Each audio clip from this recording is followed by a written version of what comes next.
తెలంగాణలో ration card రూపమే మారిపోతుంది. ఇకపై డెబిట్ కార్డ్ తరహాలో కనిపించే స్మార్ట్ రేషన్ కార్డ్ మీ చేతిలోకి రాబోతుంది. అది కూడా మామూలు కార్డు కాదు. 9 సెక్యూరిటీ ఫీచర్స్తో నకిలీ చేయడం కష్టమయ్యేలా ప్రత్యేక టెక్నాలజీతో తయారు చేసిన కార్డ్. మరి ఈ కొత్త కార్డులో అసలు ఏముంది? మన కంటికి కనిపించని రహస్య ఫీచర్లు ఏంటి? క్యూఆర్ కోడ్ ఎందుకు పెట్టారు? Hologram, UV image, hidden image అంటే ఏంటి? ముఖ్యంగా రాష్ట్ర వ్యాప్తంగా 1.05 కోట్ల కార్డులు ఎప్పుడు అందుబాటులోకి రాబోతున్నాయి? ఈ మొత్తం విషయం ఇప్పుడు సింపుల్గా అర్థమయ్యేలా చూద్దాం. మనలో చాలామంది రేషన్ కార్డ్ అంటే ఇప్పటి వరకు సాధారణ పేపర్ కార్డ్గానే చూసాం. అది చినిగిపోవచ్చు, తడిస్తే పాడైపోవచ్చు, ప్రింటింగ్ పోవచ్చు. అంతేకాదు, పాత కార్డులను డూప్లికేట్ చేయడం లేదా వాటిని దుర్వినియోగం చేసే అవకాశాలు కూడా ఉండేవి.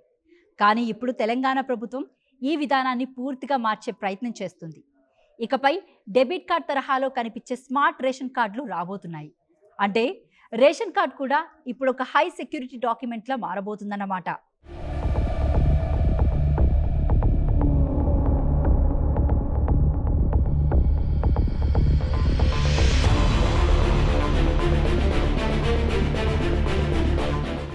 ఈ కొత్త స్మార్ట్ రేషన్ కార్డ్ పంపిణీకి ప్రభుత్వం దాదాపు అన్ని ఏర్పాట్లు పూర్తి చేసింది.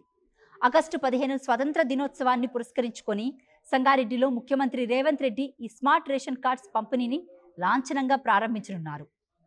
రాష్ట్ర వ్యాప్తంగా సుమారు 1.05 కోట్ల స్మార్ట్ రేషన్ కార్డ్స్ పంపిణీ చేయాలని ప్రభుత్వం సిద్ధమైంది. ఈ కార్డుల ద్వారా సుమారు 3.42 కోట్ల మంది లబ్ధిదారులకు సంబంధించిన ఆహార భద్రత వ్యవస్థ మరింత సురక్షితంగా, పారదర్శకంగా ఉండేలా ప్రభుత్వం ప్రయత్నిస్తుంది. అయితే ఇక్కడ అసలు ఆసక్తికరమైన విషయం కార్డు సంఖ్య కాదు, కార్డులో పెట్టిన సెక్యూరిటీ ఫీచర్స్. ప్రభుత్వం చెబుతున్న ప్రకారం మొత్తం 9 రకాల సెక్యూరిటీ ఫీచర్స్ ఈ కార్డులో ఉంటాయి. సాధారణంగా మనం పాస్పోర్ట్, బ్యాంక్ నోట్స్ లాంటి హై సెక్యూరిటీ డాక్యుమెంట్స్లో చూస్తే టెక్నాలజీ పోలిన రక్షణ వ్యవస్థలను ఈ స్మార్ట్ రేషన్ కార్డులో ఉపయోగించారు. అంటే కేవలం ఒక కార్డ్ ప్రింట్ చేసి చేతిలో పెట్టడం కాదు, దాన్ని ఫేక్ చేయడం కష్టంగా ఉండేలా ఒక సెక్యూరిటీ లేయర్ మీద మరో సెక్యూరిటీ లేయర్ పెట్టినట్టుగా తయారు చేశారు. ముందుగా కార్డు ఎలా కనిపిస్తుందో చూద్దాం. కార్డు ముందు భాగంలో ముఖ్యమంత్రి రేవంత్ రెడ్డి ఫోటోతో పాటు పౌర సరఫరాల శాఖ మంత్రి ఉత్తమ్ కుమార్ రెడ్డి ఫోటో ఉంటుంది. అలాగే ration card number, ration shop number, కుటుంబ యజమాని పేరు వంటి ముఖ్యమైన వివరాలు ముద్రిస్తారు. గ్రామం, మండలం, జిల్లా, ఇంటి చిరునామా వంటి వివరాలు కూడా కార్డులో ఉంటాయి. ముఖ్యంగా కుటుంబ యజమానిగా మహిళల పేర్లను ముద్రించడం ఈ కొత్త కార్డులో గమనించదగ్గ అంశంగా ప్రభుత్వం చెబుతుంది. ఇప్పుడు ఒక్కసారి ఆ 9 సెక్యూరిటీ ఫీచర్స్ గురించి మాట్లాడుకుందాం. ఎందుకంటే ఈ కార్డ్ ప్రత్యేకత అంతా ఇక్కడే ఉంది. మొదటి ఫీచర్ హోలోగ్రామ్. కార్డ్ వెనుక భాగంలో రాష్ట్ర ప్రభుత్వ అధికారిక చిహ్నంతో కూడిన హోలోగ్రామ్ ఉంటుంది. ఇది సాధారణ ప్రింటింగ్తో కాపీ చేయడం కష్టం. అంటే ఫోటో కాపీ తీసి అసలు కార్డులా చూపించడం అంత సులభం కాదు. రెండవది టచ్ ఐడెంటిఫికేషన్ ఫీచర్. కార్డు ముందు భాగంలో పైవైపు గవర్నమెంట్ ఆఫ్ తెలంగాణ అనే ఇంగ్లీష్ అక్షరాలను స్పర్శ ద్వారా గుర్తించేలా ప్రత్యేకంగా ఏర్పాటు చేశారు. మన కళ్ళతో మాత్రమే మనం చూసి గుర్తించడమే కాదు, చేతితో తాకినప్పుడు కూడా ఆ అక్షరాల ప్రత్యేకతను గుర్తించవచ్చు. ఈ ఫీచర్ వల్ల సాధారణ కలర్ జిరాక్స్ లేదా ప్రింటింగ్ ద్వారా డూప్లికేట్ కార్డ్ తయారు చేయడం మరింత కష్టమవుతుంది. అంతేకాదు, కార్డ్కు ఒక ప్రీమియం లుక్ కూడా వస్తుంది. మూడో సెక్యూరిటీ ఫీచర్ మైక్రోటెక్స్ట్. ఇది చాలా ఆసక్తికరమైన టెక్నాలజీ. కార్డు రెండు వైపులా చాలా సూక్ష్మమైన అక్షరాలతో గవర్నమెంట్ ఆఫ్ తెలంగాణ అని ముద్రిస్తారు. ఈ అక్షరాల సాధారణ కంటికి దాదాపుగా కనిపించవు. భూతద్దం పెట్టి చూస్తేనే స్పష్టంగా కనిపించేంత చిన్నగా ఉంటాయి. ఇలాంటి మైక్రోటెక్స్ట్ను సాధారణ ప్రింటర్ లేదా జిరాక్స్ మిషన్తో డూప్లికేట్ చేయడం చాలా కష్టం. అంటే కార్డు చేతిలో ఉంది కదా అని ఫోటో కాపీ తీసేస్తే అయిపోయిందనుకునే రోజులు పోయినట్టే. నాలుగవది హిడెన్ ఇమేజ్ టెక్నాలజీ. కార్డు వెనుక భాగంలో గోటీజీ ఒరిజినల్ వంటి హిడెన్ ఇమేజెస్ ఉంటాయి. ఇవి సాధారణంగా కార్డును చూస్తే కనిపించవు. ఒక నిర్దిష్ట యాంగిల్లో చూసినప్పుడు లేదా మ్యాగ్నిఫైయింగ్ గ్లాస్ ఉపయోగించినప్పుడు మాత్రమే కనిపించేలా ఈ ఫీచర్ను ఏర్పాటు చేశారు. అసలు కార్డ్ ఏది, డూప్లికేట్ ఏది అనే విషయాన్ని గుర్తించడానికి ఈ హిడెన్ ఇమేజెస్ ఉపయోగపడతాయి. ఐదవది వాటర్ మార్క్. కార్డు రెండు వైపుల మధ్యలో ప్రభుత్వ అధికారిక చిహ్నం వాటర్ మార్క్ ఉంటుంది. సాధారణంగా మనం గవర్నమెంట్ డాక్యుమెంట్స్, లీగల్ డాక్యుమెంట్స్లో చూసే విధంగా ఇది ఒక ప్రత్యేకమైన వెలుతురులో లేదా లైట్కు ఎదురుగా ఉంచినప్పుడు కనిపించేలా ఉంటుంది. సాధారణ ప్రింటింగ్ ద్వారా ఇలాంటి వాటర్ మార్క్ను సరిగ్గా రీప్రొడ్యూస్ చేయడం కష్టం. దీంతో ఫేక్ డాక్యుమెంట్స్ను గుర్తించడం అధికారులకు సులభం అవుతుంది. ఆరో సెక్యూరిటీ ఫ్యూచర్ యూవీ ఫ్యూచర్.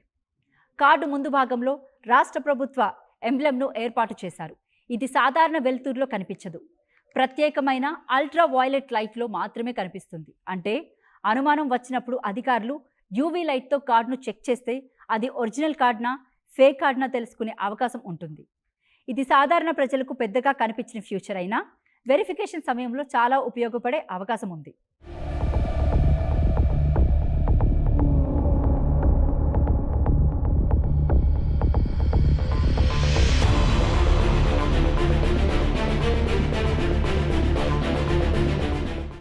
ఏడవది ఎన్క్రిప్టెడ్ క్యూఆర్ కోడ్.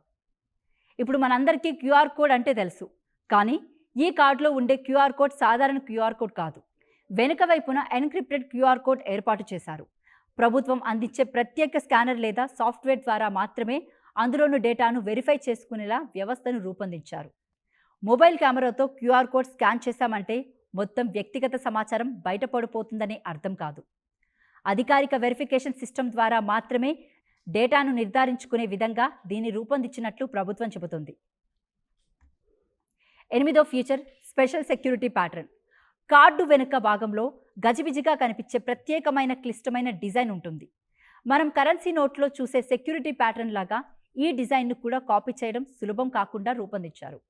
ఒక చిన్న ప్రింటర్తో ప్రింట్ తీసి ఒరిజినల్ కార్డులా తయారు చేయకుండా ఉండేందుకు ఇలాంటి కాంప్లెక్స్ ప్యాటర్న్లు ఉపయోగపడతాయి. ఇక తొమ్మిదవది ఈ మొత్తం సెక్యూరిటీ సిస్టంలో భాగమైన మల్టీ లేయర్ వెరిఫికేషన్ అప్రోచ్. అంటే ఒక్క ఫ్యూచర్ మీదే ఆధారపడకుండా hologram, microtext, hidden image, watermark, UV feature, encrypted QR code, touch identification వంటి అనేక రకాల సెక్యూరిటీ లేయర్లు కలిపి కార్డును రూపొందించారు. ఒక ఫ్యూచర్ను ఎవరో కాపీ చేయగలిగినా మిగతా ఫ్యూచర్స్ను అదే విధంగా డూప్లికేట్ చేయడం కష్టం. అందుకే ప్రభుత్వం ఈ స్మార్ట్ రేషన్ కార్డును హై సెక్యూరిటీ కార్డుగా రూపొందించినట్లు చెబుతుంది. ఇక్కడ ఒక ముఖ్యమైన విషయం గుర్తుంచుకోవాలి. ఈ కొత్త స్మార్ట్ రేషన్ కార్డ్ కేవలం ఒక కొత్త డిజైన్ కాదు. దీని వెనుక అసలు లక్ష్యం ఫేక్ రేషన్ కార్డ్స్ను అరికట్టడం, కార్డు దుర్వినియోగాన్ని తగ్గించడం, సరైన లబ్ధిదారులకు మాత్రమే రేషన్ అందేలా చేయడం. రేషన్ పంపిణీలో ట్రాన్స్పరెన్సీ పెంచడం కూడా ఈ వ్యవస్థలో ముఖ్యమైన లక్ష్యంగా ప్రభుత్వం చెబుతుంది. ఇక ఈ కార్డుల పంపిణీ విషయానికి వస్తే రాష్ట్ర వ్యాప్తంగా సుమారు 1.05 కోట్ల స్మార్ట్ రేషన్ కార్డ్స్ సిద్ధం చేసినట్లు ప్రభుత్వం వెల్లడించింది. ఇవి ఇప్పటికే జిల్లా కేంద్రాలకు చేరవేసినట్లు తెలిపింది. ఆగస్టు 15 నుంచి రాష్ట్ర వ్యాప్తంగా పంపిణీ ప్రక్రియ ప్రారంభం కానుంది. సంగారెడ్డిలో ముఖ్యమంత్రి రేవంత్ రెడ్డి లాంఛనంగా ఈ కార్యక్రమాన్ని ప్రారంభించనున్నారు. అయితే ఇంత పెద్ద సంఖ్యలో కార్డులు పంపిణీ చేస్తుంటే వృద్ధులు, దివ్యాంగులు ఇబ్బంది పడకూడదనే ఉద్దేశంతో ప్రత్యేక ఏర్పాట్లు కూడా చేస్తున్నారు. వారికి ప్రత్యేక క్యూ లైన్స్ ఏర్పాటు చేయాలని ప్రభుత్వం కలెక్టర్లను ఆదేశించింది. అంతేకాదు కార్డు పంపిణీ సమయంలో ఎవరికైనా సమస్యలు వస్తే వాటిని పరిష్కరించేందుకు ప్రత్యేక గ్రీవియన్స్ సెల్ కూడా ఏర్పాటు చేయనున్నారు. అంటే కార్డు తీసుకోవడానికి వచ్చి ఏదైనా పేరు తప్పుగా ఉండటం, వివరాల్లో సమస్య ఉండటం, కార్డు అందకపోవడం వంటి ఇబ్బందులు ఎదురైతే వాటిని పరిష్కరించేందుకు ప్రత్యేక వ్యవస్థ ఉండనుంది. మొత్తానికి చూస్తే కొత్త తెలంగాణ స్మార్ట్ రేషన్ కార్డులో ప్రీమియం డిజైన్ మాత్రమే కాదు, సెక్యూరిటీ కూడా ప్రధానంగా ఉంది. హోలోగ్రామ్ నుంచి మైక్రోటెస్ట్ వరకు, హిడెన్ ఇమేజెస్ నుంచి వాటర్మార్క్ వరకు, యూవీ సెక్యూరిటీ నుంచి ఎన్క్రిప్టెడ్ క్యూఆర్ కోడ్ వరకు ఒక్కో ఫీచర్ ఒక్కో విధంగా కార్డును ప్రొటెక్ట్ చేసేలా రూపొందించారు. ఇక ఫేక్ కార్డ్ తయారు చేయాలంటే ఒక ఫోటో కాపీ తీసుకుంటే సరిపోదనే పరిస్థితి ఉండదు. అయితే ఈ కొత్త వ్యవస్థ ఎంతవరకు విజయవంతం అవుతుందనేదే అమలుపైనే ఆధారపడి ఉంటుంది. కార్డులు అందరికీ సకాలంలో చేరాలి, వివరాల్లో తప్పులు ఉంటే వెంటనే సరిచేయాలి, వెరిఫికేషన్ సిస్టమ్ సరిగ్గా పనిచేయాలి, క్యూఆర్ కోడ్ నుంచి వచ్చే డేటా సరైనదేనా అన్నది అధికారులు ఖచ్చితంగా నిర్ధారించాలి. అప్పుడే ఈ స్మార్ట్ రేషన్ కార్డ్ వ్యవస్థ అసలు ప్రయోజనం ప్రజలకు అందుతుంది. రేషన్ కార్డ్ స్మార్ట్ అయితే సరిపోదు, దాని సెక్యూరిటీ కూడా స్మార్ట్గా ఉండాలి. తెలంగాణ స్మార్ట్ రేషన్ కార్డ్ అదే దిశలో వేసిన అడుగు. ఈ కొత్త కార్డులపై మీ అభిప్రాయం ఏంటి? ఫేక్ కార్డ్స్కు నిజంగా చెక్ పడుతుందని మీరు అనుకుంటున్నారా? మీ అభిప్రాయాన్ని కామెంట్లో చెప్పండి. ఇలాంటి ముఖ్యమైన గవర్నమెంట్ అప్డేట్స్ను సింపుల్గా తెలుసుకోవాలంటే మా ఛానల్ని ఇప్పుడే సబ్స్క్రైబ్ చేసి వీడియోను షేర్ చేయడం మర్చిపోవద్దు.